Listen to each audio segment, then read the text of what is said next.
Anyway, All right, okay. guys, I'm gonna jump off here and let you get this. John, Anyway. I have a question just off the bat here.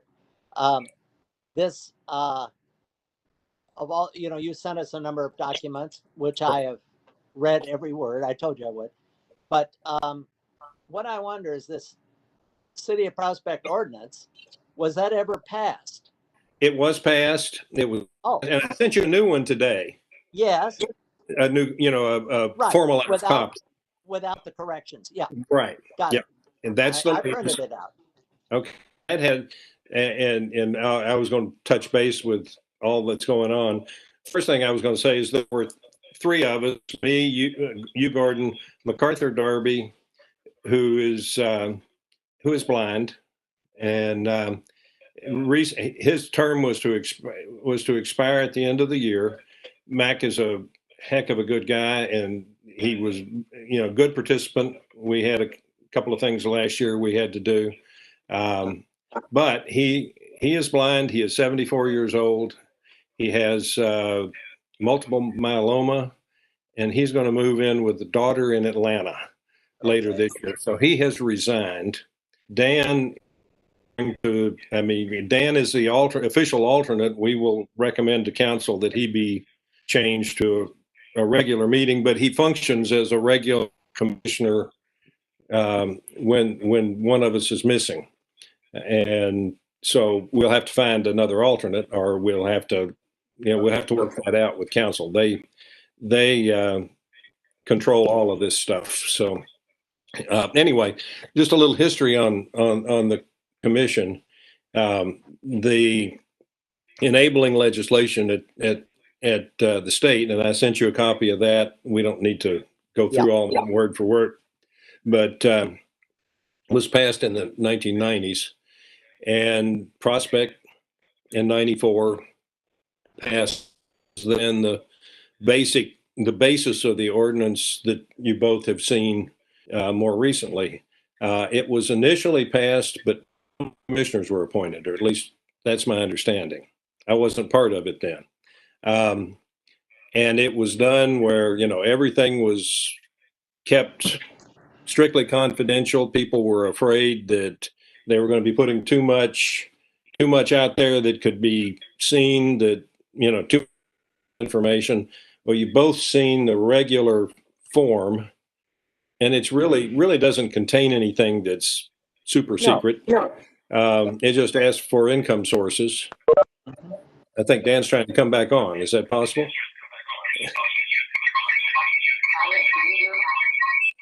Now I'm getting feedback.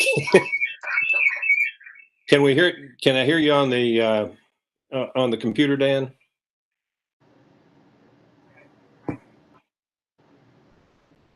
Okay. Yeah. I'm trying to make it quit squealing. Okay. Anyway, people were scared to death it was going to be an issue of personal information too available to anybody who wanted to see it. And so all of the documents were to be kept by us confidentially, not released to anybody. And I came on in 2009. That was my first year.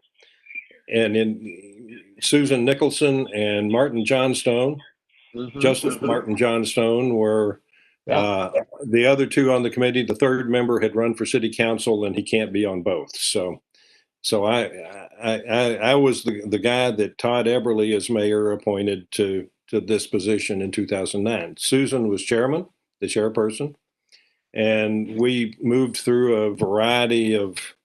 This ordinance has been adjusted several times over the past few years. It is subject to open records. People can request one of the financial forms. We got you, Dan. Do we have audio? Can you hear me? I'm gonna hang the phone up. Whoop! You just turned. Whoops. Yep. We had you, and you there. Yeah, okay. Okay. Let me hang this up so we get rid of the feedback. All right. Thanks.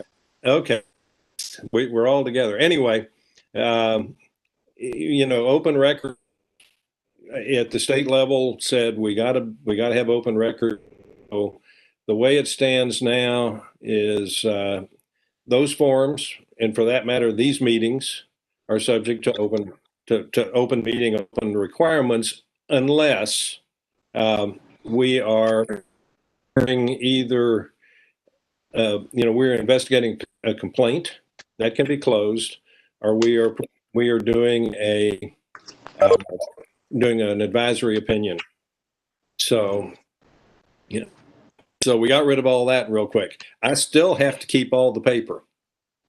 And state law requires that, interestingly enough, that the material, it either has to be on paper or would you believe this, microfiche? You might last see one of those. Digital is not really a good method to do this. So, so that's kind of where all that is. Let me ask you, John, because Sure. I made a note just on that very point. Where are these documents kept? When we say the commission, does that mean you? Well, right now, yeah, I'm the one that has kept the records. Now, I keep them to a point, Gordon. At least the past couple of years, 3-4 years, and at that point, I usually hand the old ones over to City Council for them to archive. It was getting to the point where I had stacks of paper that were ridiculous. I've got them downstairs in interest boxes. The other kind of silly thing that we had initially was we had to have, the initial ordinance called for all employees, everybody, police, labor, contractors, Ron's road crew. We changed that 2 or 3 years ago, and it is now people who have the authority to operate the city in some way, spend money.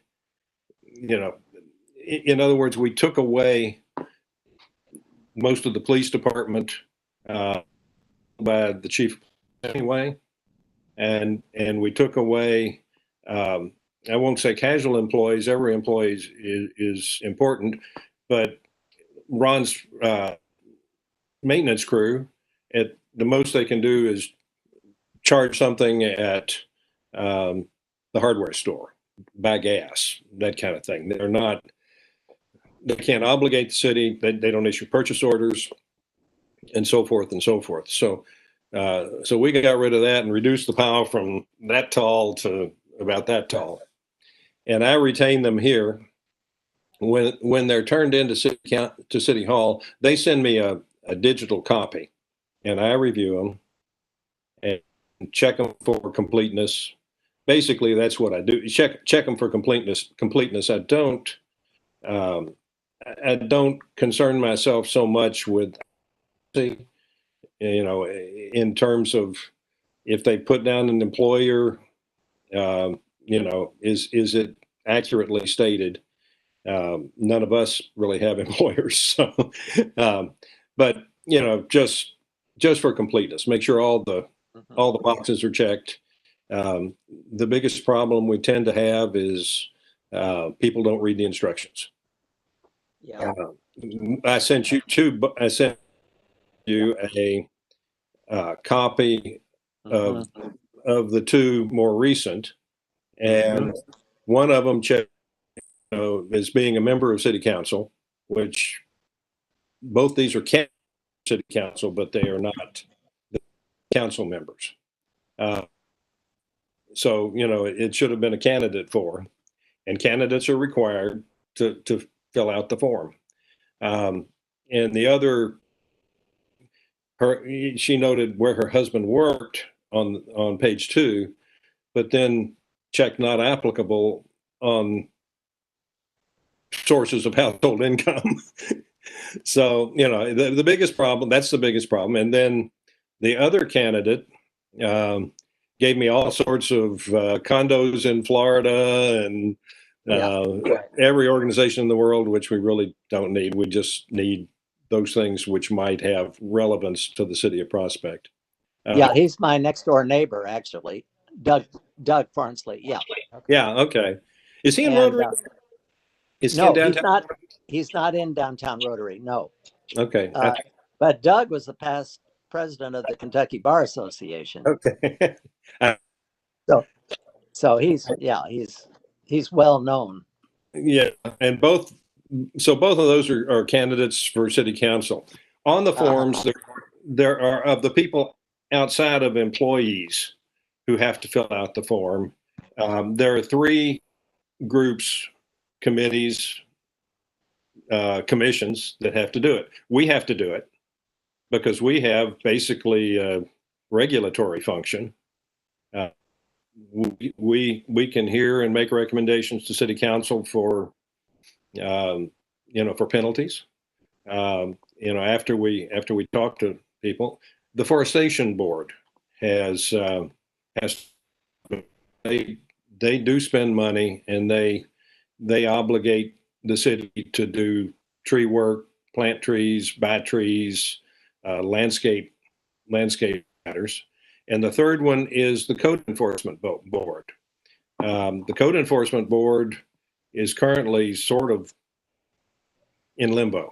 At the end of 2019, the city council let everybody on the code enforcement board expire in terms of their terms, and now they've reappointed 2 people, and that's not enough to constitute a meeting. But we'll have to have a forum from them when that happens. So those are the people who have to fill out the forms, and the whole every city, all employees, everybody, even if they didn't fill out a form, is still subject to the ethic rules. And you can look at the forms and see that there's a whole list of things, primarily financial, or to the person filling it out. Limitations on size of gifts to the mayor, to us, To the ethics commission. Yeah. to the ethics commission. And as well, for instance, I can't go borrow a lawnmower from the city unless it is so stated in city rules that any resident use that lawnmower. But you can't use equipment for your personal use and all those things. The mayor can't get the landscape people to cut his grass or shovel the snow on his driveway. Typical ethics type of rules. One thing we do have that the city of Louisville or Louisville Metro doesn't have is we have a subpoena power. Heaven forbid if we had to use it. In all of our time being time, the only things we have had to consider have been advisory opinions. And one of the documents I sent was policies that we established back in 2010. It's written in the ordinance, and in the new ordinance too, that things have to be in writing. But we decided we had a resident who asked for an advisory council member that particular resident felt had a conflict of interest. And one of the things that it's purely an opinion, number one. Number two, it was concerning a zoning issue, a building permit and a zoning issue. And it turned out that particular council member had voted favorably in this guy's opinion at the time anyway. So it really was kind of a issue. But the city attorney at the time told us, you can't stop a guy from voting. And it came down to, if he had filed a complaint, then we would have had to have about it. And any citizen can file a complaint. And we decide whether it's a valid complaint. But he didn't file a complaint. He asked for an advisory opinion. And so, basically we told, yeah, we can't do anything about this. We didn't advise him to file a complaint, but that's why the policy statement, we decided that we ought to put some of that in writing so that we at least had something to pass on to people that said, this is how we did it. It's not necessary that it in this way, but what we said was an advisory opinion would be issued for a person or a group that had interest in that opinion. In the case of a council member, if he'd been concerned, he could have asked for an advisory opinion and we would have given it to him. It doesn't carry the weight of law, but it would be something he could waive in front of anybody that tried to challenge it. So we did that. Everything has to be signed and in writing and submitted. And then we typically have 30 days to get together and do something. Now, those meetings can be, I included a piece of paper in there, advisory opinion that Ron Cundiff asked about. He and what usually happens is somebody calls me or may call one of you too. And, I've got such and such a problem. It's an ethics issue. Usually I'll give them a personal opinion, but I'll say, I'll tell them, I would suggest if you want to take this any further, put it in writing, advisory opinion, and then we'll meet, and such as we meet, and then go forward. Or, as I say, anybody can file a written complaint. So, but you can see how we responded with Ron's, his complaint, and it was public, very public. We presented it to city council. The new construction going on over behind Sutherland and Inglesbrook, the breakers, it happened, and it was announced at a meeting by the contractor that Ron was like a second cousin, and didn't really even know the woman. He'd maybe met her once, but here it is, on the table out in front of everybody. And so we met and talked to Ron, and with a response that basically is a CYA type of document. You brought it to us. This is the way we see it. This you should do. And, this, but it's an opinion. And, it shows that you were concerned, and so that's where we are. The rest of it, let's see. Well, like I say, closed. We can close those. I'm trying to look at some of my notes. Over the past, we had 3 until MacArthur resigned, and the alternate, Dan, was added in the latest document, and it was something that I'd been pushing for some time, just simply because, well, Gordon has a place in Florida, and we did not have the privilege at the time. We do now, and we came up, and we weren't all running around hiding in our homes based on the COVID-19. We could meet at City Hall.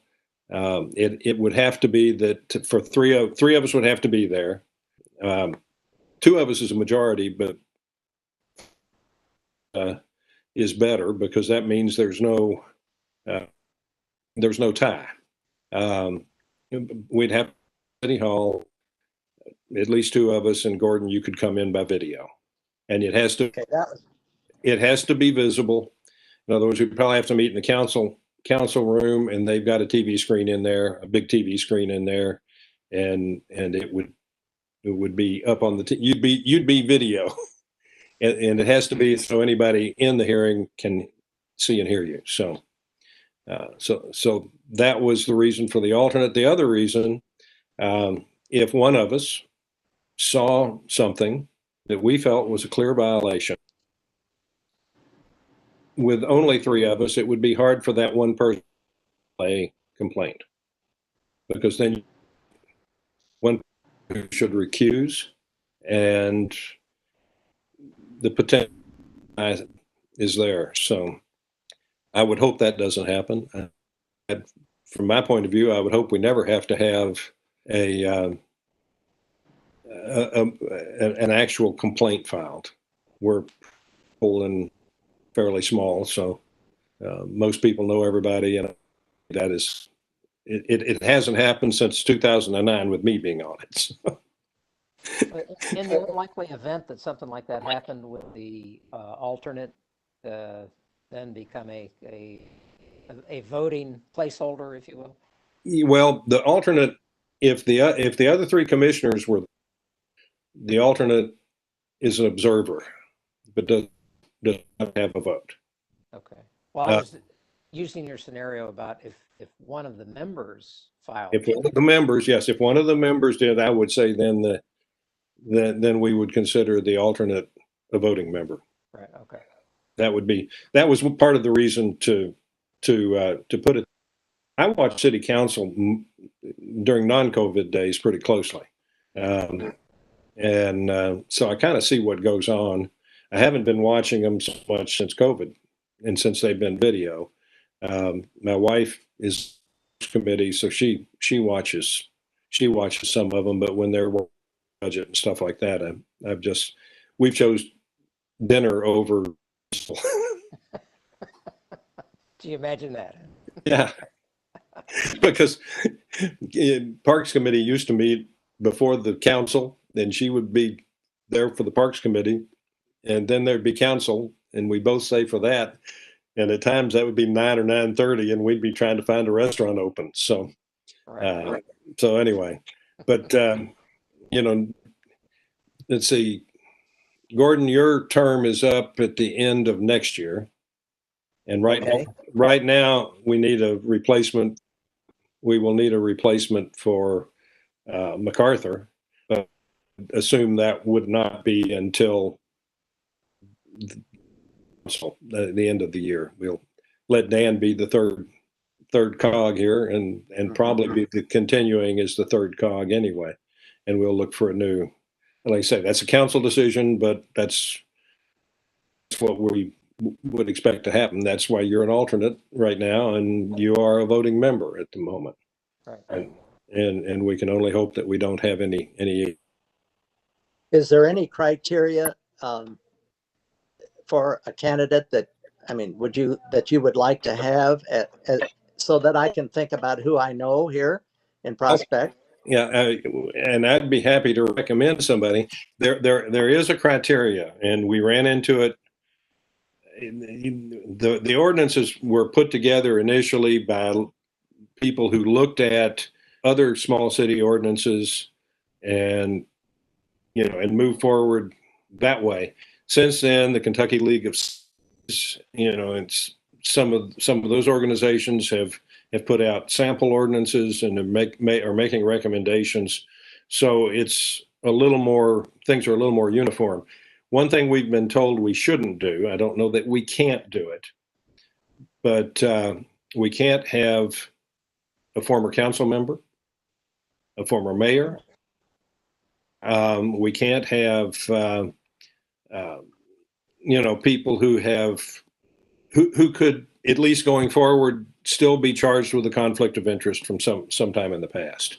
So that's the instruction from city council that we've been working on. Todd Eberly was mayor, and he was on the commission through the end of 2019, and at least is a legal member, but he's a former mayor, and they would not allow Todd to continue. I also asked if we could consider someone who had been a previous member, an excellent member, but she'd been on the council and gotten caught in a flurry of conflicts with the mayor, and there was a whole blow up a couple of years ago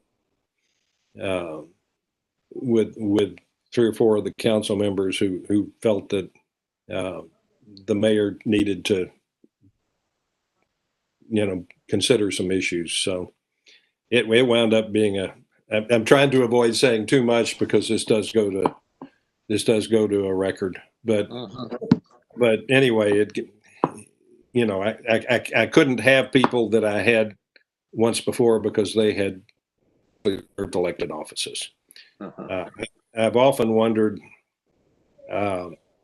if they would accept a council member who hasn't been a council member for many years, because there's somebody I've got in mind. I'll have to talk to a couple of them about it. Sandra Leonard was kind of the driving force behind where some of this came from. So, and Randy Swan, the 2 of them were kind of based on that. But no, other than that, Prospect resident for 1 year, no potential conflict, no obvious conflict, contracts with the city and things like that. But yeah, if you've got some suggestions, and I'll see if I can. We've thrown a list out, and I talked to the mayor about it, and that's kind of where we are. I've not gone to city council with it yet, but we do need. I would very much like for us to be whole again. But that's kind of just what I wanted to do. Sit down and kind of. I've talked a lot, but I'll answer questions. Any suggestions? Well, I just had those really 2 questions. The first one was where are the records kept? Because she'll have responsibility for all materials, blah, blah, blah, blah, blah. And then my second one was the commission shall issue an annual report to the city council.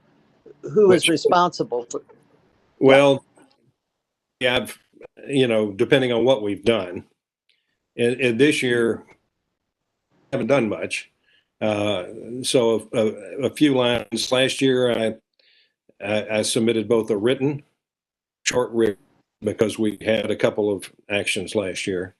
Ron Cundiff's being one of them, and another one was a member of another commission that had a long-standing history of not turning orders, and we had to badger, and in 2019 the forms just didn't come in, and so finally we met as a council, and I said, and I had warned him, so we sent several warnings saying we're going to meet and consider making a recommendation to city council that you be removed. And we did, and we made that recommendation, and before it got to city council, he resigned. Everybody knew who it was, but we'll keep his name out of it. And so those were the couple of actions, and basically I just got up and said, we'd done the Ron Cundiff thing, which is a matter we did take before city council. And so they got to see it, and they got to ask questions if there may have been 1 or 2. And it's in his personnel file, it's in his file, my file, and the other one, I have minutes in my file that explain what happened. But yeah, all that we're supposed to keep all those records. So we We keep those records. meaning John. We meaning the chairperson. Yeah. And well, one change we made, this goes back a couple of modifications ago, is we went from 3 members being, basically with city council. So we all had to be reappointed every city council, which would be odd years, and be resworn. We went to the current where it's an alternating 1 year. Every year somebody has to be reappointed, but not everybody. And the reason being, again, for that is to try to have some institutional memory. Well, right now I'm the institutional memory, and I don't much care for that, quite honestly. I mean, for a while there were several of us that were walking around with the knowledge, how we did things and who was who. Now it's me, and so I'm glad to have 2 people on board that can kind of follow this with me. And then and again, it's an appointment by city council, not by the mayor. The mayor can recommend, just like we can recommend. And so in the event we had a change, the mayor's not up for another 2 years, but in the event we had a change of mayor who said, I've got 3 people I want to, or 4 people I want to put on there, I'm going to do it. Well, he can't, because only comes up every year. And so it was a bit of a to keep a unscrupulous politician. I don't know any of those, I'm sure, but from coming in and stacking the deck. Well, it makes sense. It's normal course of business. Yeah. Staggered terms. Just staggered terms, and it's a city council appointment, so the mayor just can't willy-nilly remove a whole bunch of us. And I think that's the way the Code Enforcement Board works as well. I think that's a staggered term with an alternate,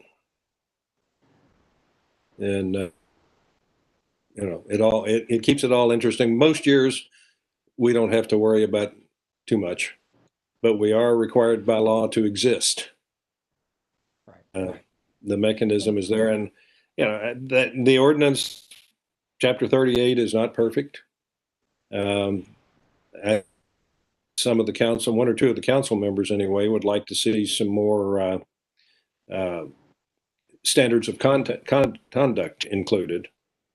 Right now, like I say, primarily it is of financial interest or of benefit. There are a couple of them in there. One being attendance. That's the old Rotarian in me, I think. Yeah. I'm not a Rotarian now, but Oh. that's why I got to the point where I couldn't keep the attendance up.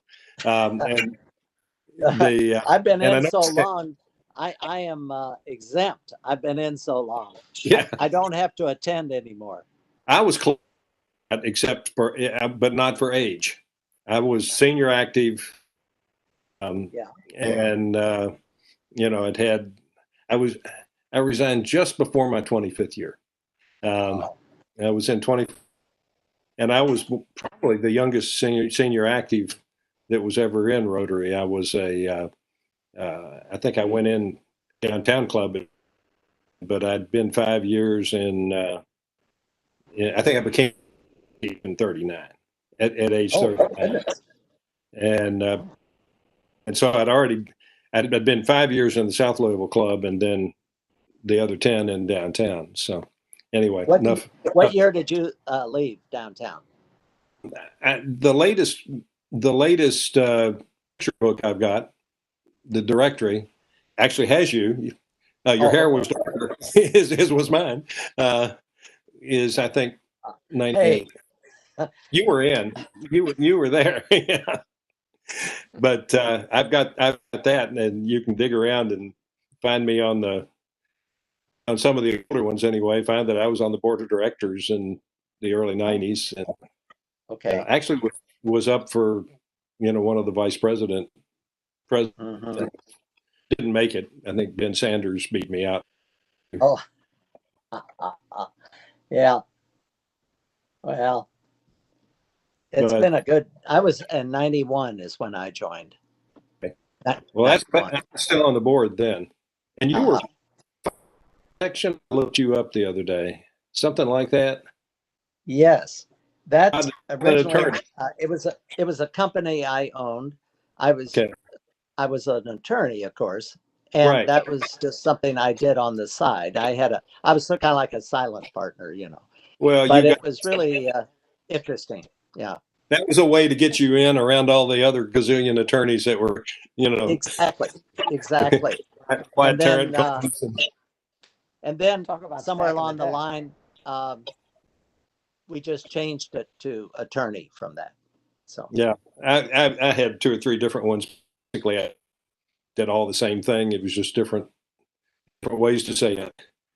Um, But I was sanitary and was the way I went out. So a consulting engineer, and that was because I'd been with a sanitary firm when I active. I see.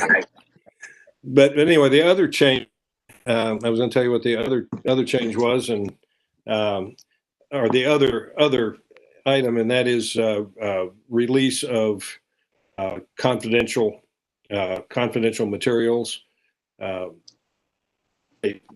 Probably more appropriately for a council member, but a council member goes in that executive session that they have learns of a real estate sale they're considering or a zoning they're considering and releases it, tells a buddy about it. That's considered, confidential, or personnel matters, things like that are considered confidential. We had a new council member, Bill Brab, several years ago, and he asked for an advisory opinion on. He put out a newsletter to a number of the supported him, and he was concerned. Could he continue with that newsletter? Sure, just don't put anything in it that would be.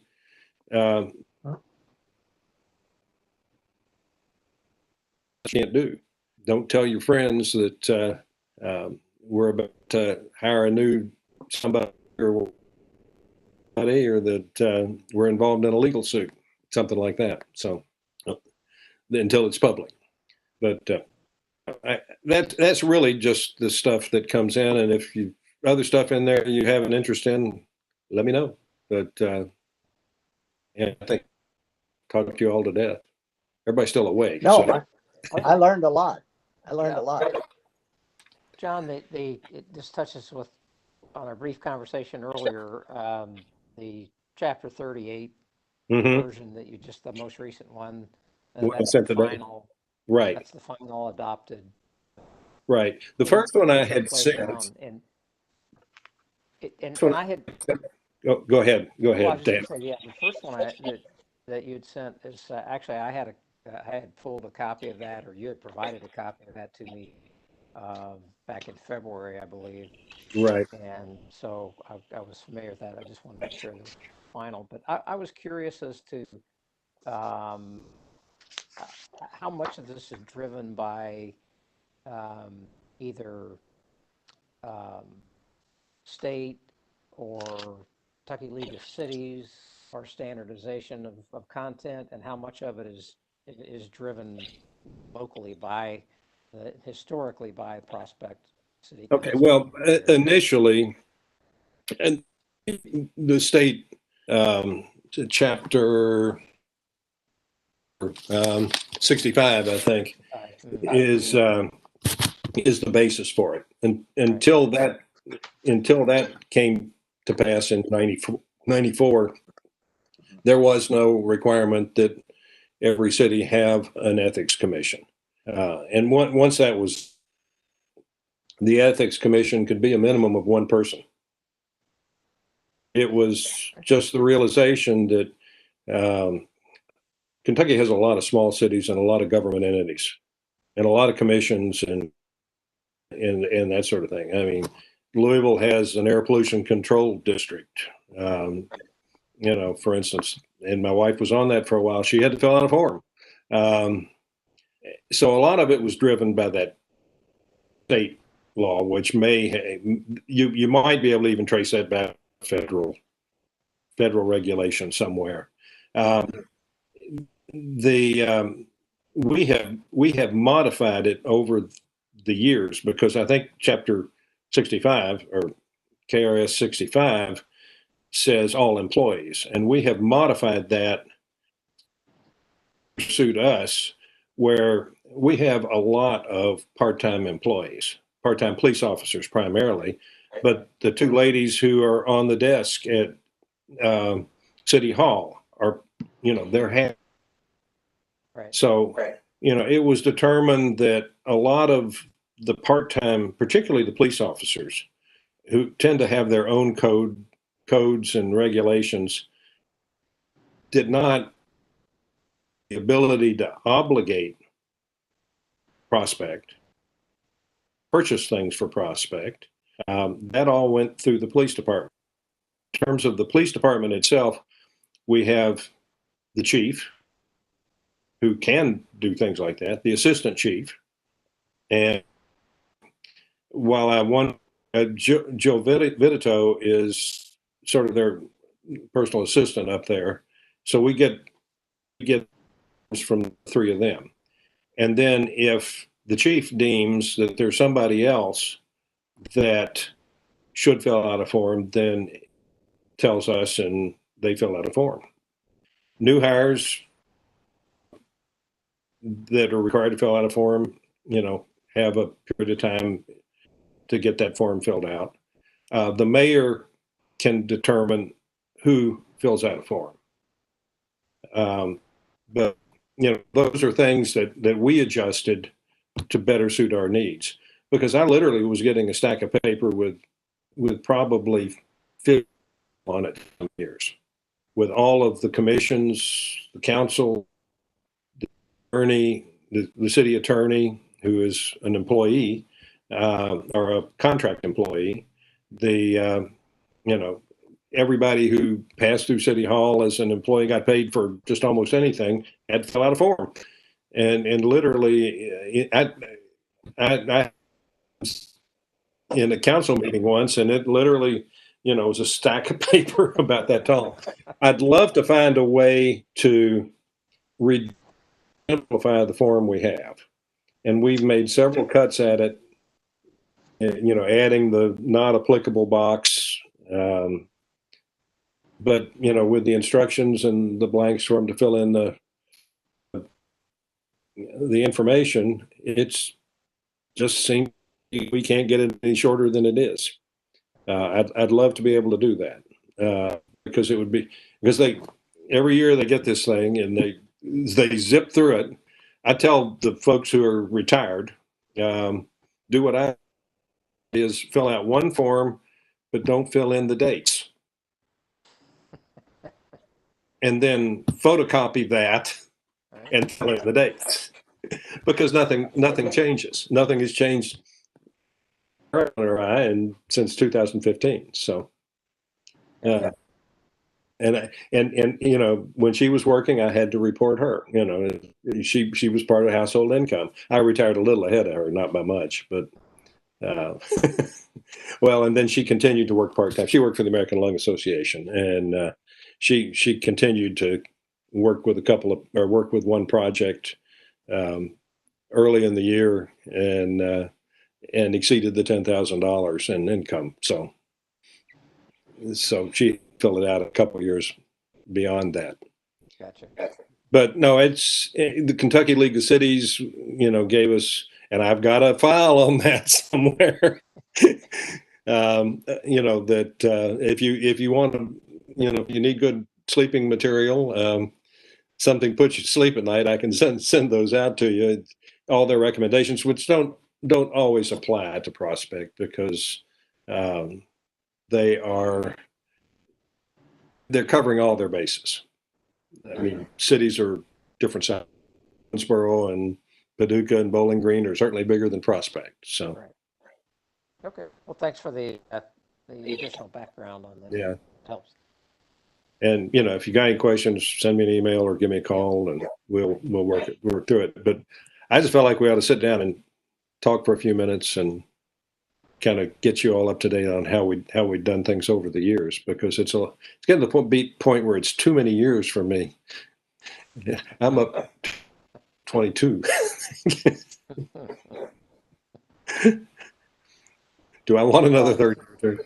Anyway, I think that's, yeah, I think if you all don't have any other questions, I think we've covered everything we need to cover. Gordon? I think I'm good, and I'm sorry for the problems on my end on getting the connection, but I had to go to my third device.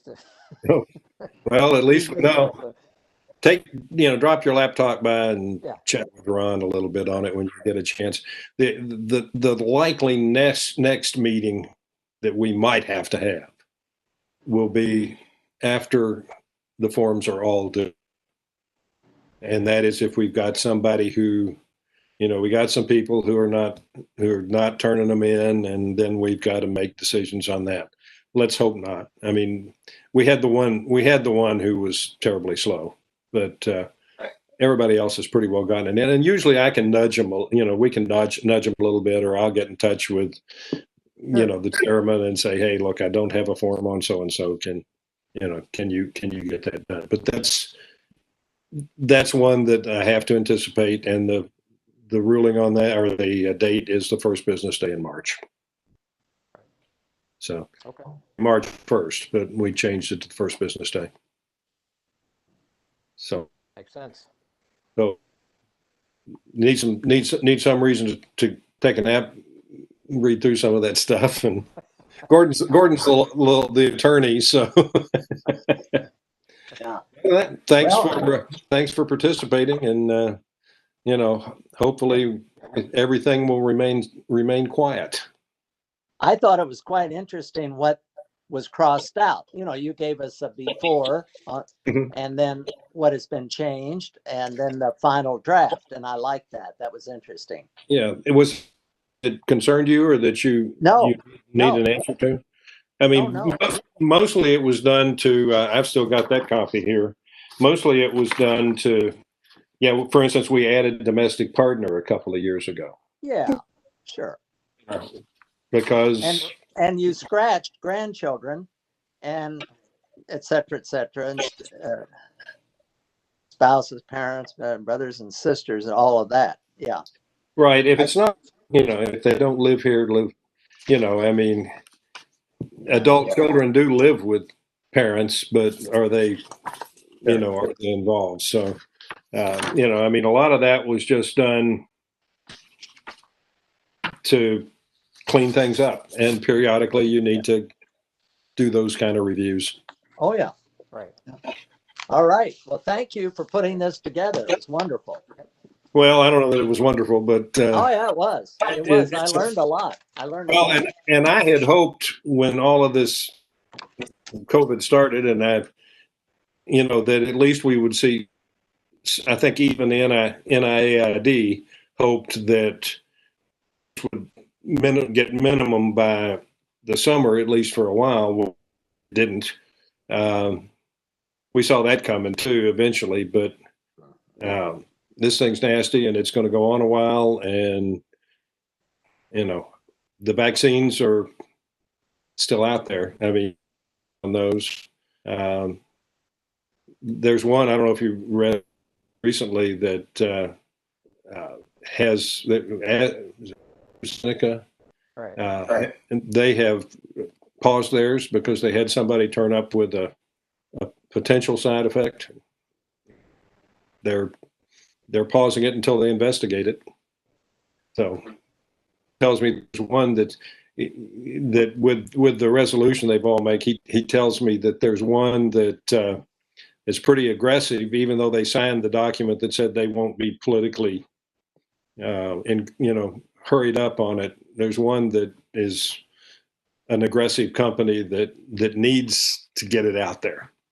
They've done millions or billions in federal money and haven't turned up anything time. So if they don't soon, they're probably not going to be there. But that's not ethics. We probably ought to bounce away from that. Yeah. Anyway, thanks for right. thanks for taking it. Okay. We'll hope we just can stay quiet for a while. See you later. Okay, thanks. Bye. Bye. Whoops, this way. Okay, here we go.